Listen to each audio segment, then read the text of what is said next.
ရှင်ရဥလာဤဘဝနှင့်မြတ်ဗုဒ္ဓ၏အဆုံးအမ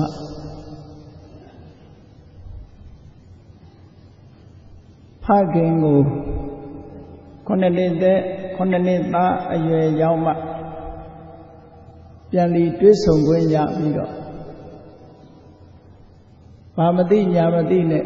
ကိုရင်ဝတ်ပေးခြင်းခံရတဲ့ရှင်ရဟုလာလေးဘဝကိုစဉ်းစားပြီးတော့ကြည့်လိုချင်တာကအမွေပစ္စည်းဥစ္စာအမွေကိုလာတောင်းတာသို့တော်မြတ်စွာဘုရားကတဏှာဝဆင်းရဲကလွတ်ဖို့အရှိမျှော်မြင်တဲ့အနေနဲ့ရာဟုလာတောင်းတဲ့လောကပစ္စည်းအမွေကိုမပေးဘဲနဲ့ရှင်သာရိပုတ္တရာကိုကိုရင်ဝတ်ပေးခိုင်းလိုက်တယ်ရှင်သာရိပုတ္တရာမထေရမြတ်ကဥပ္ပစ္စေလုပ်ပြီးတော့ရှင်မောဂလမထေရမြတ်ကတရဏဂုံပေးပြီးတော့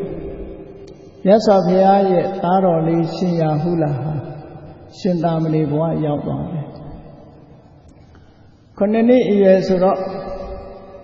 ဘာသာတရားရဲ့အတိမ်နဲ့တရားဓမ္မရဲ့အတိမ်နဲ့ကိုမသိသေးဘူးပေါ့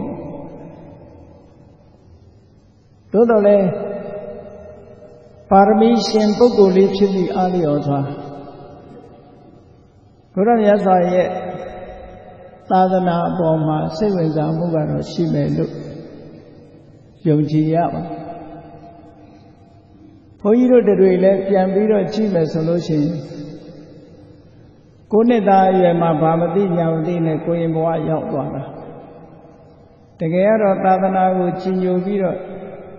တရားကိုသိလို့သာမဏေကောင်ကိုဝင်လာတာမဟုတ်ဘူးမိဘတွေကစီစဉ်ပေးလိုက်တာနဲ့ကိုရင်ဖြစ်သွားတယ်တရားဓမ္မဆိုတာဘာရဲ့လို့မသိဘူးဒီရွယ်သူများတွေကိုရင်ဝတ်ကြတယ်ဆိုတော့အေးကိုလည်းကိုရင်ဝတ်ရတယ်ဆိုတော့ပျော်တော့ပျော်တာပဲအဲ့လိုဘာမသိညာမသိနဲ့ကိုရင်ဘဝရောက်လာခဲ့ရကိုချင်းစာပြီးတော့ကြည့်တော့သားတော်ရာ